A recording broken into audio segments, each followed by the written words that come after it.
আপনারা ইতিমধ্যে দেখতে পাচ্ছেন কিছুক্ষণ আগে আমরা দেখিয়েছি উদয়পুরের বর্তমান কি পরিস্থিতি, এবং আজকে এই মুহূর্তে দাঁড়িয়ে আমরা রয়েছি উদয়পুর রাজস্বী কলা কেন্দ্রের সামনে। কিছুক্ষণ আগে আমরা বোটিং দিয়ে তার ভেতরে গিয়েছিলাম এবং মানুষ কি অবস্থায় রয়েছে সেই অবস্থাটি আমরা দেখেছিলাম যারা শরণার্থী শিবিরে আশ্রয় নিয়েছেন।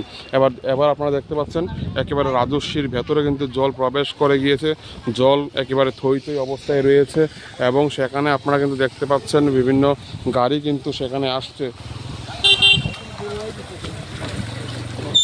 দেখতে পাচ্ছেন সেখানে বিভিন্ন গাড়ি কিন্তু সেখানে আসছে এবং খুব রিক্সিভাবেই কিন্তু রাস্তা পারাপার হতে হচ্ছে, কিন্তু সেই গাড়িগুলিকে জলের কিন্তু পরিমাণ অনেকটাই কিন্তু বেড়ে গিয়েছে।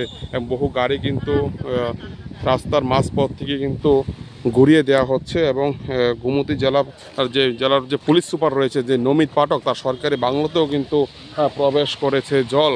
এবার আপনাদেরকে আমরা যেটা দেখাচ্ছি, আপনারা সেখানে দেখতে পাচ্ছেন জলের কি বর্তমান কি পরিস্থিতি রয়েছে। টিভি 100 বাংলায় এক্সক্লুসিভ সেই চিত্র আপনারা দেখতে পাচ্ছেন জলের বর্তমান কি পরিস্থিতি। এবং গোমতী জেলার যিনি পুলিশ সুপার রয়েছে নমিত পাঠক, তার সরকারি বাংলোও কিন্তু জলের নিচে তলিয়ে গিয়েছে আপনারা দেখতে পাচ্ছেন এবং ভয়ানক একটি পরিস্থিতি কিন্তু সেখানে সৃষ্টি হয়েছে।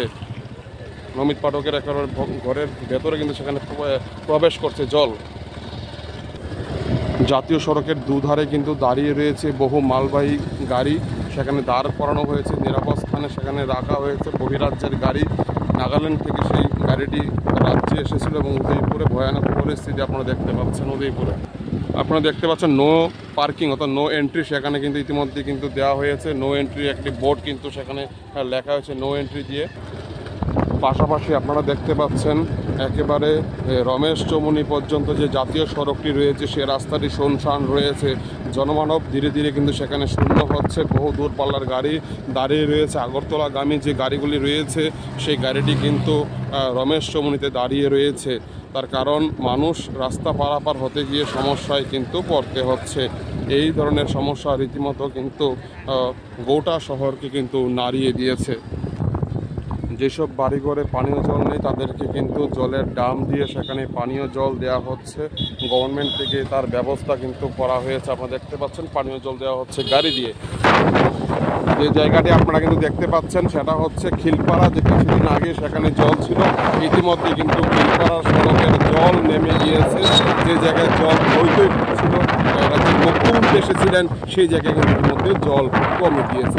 এবার মানুষের একটি যোগাযোগ ব্যবস্থা কিছুটা উন্নত হচ্ছে খিলপাড়া এলাকায়, কিন্তু শহর কিন্তু ডুবে যাচ্ছে এই মুহূর্তে দাঁড়িয়ে, সেটাই কিন্তু প্রশ্ন।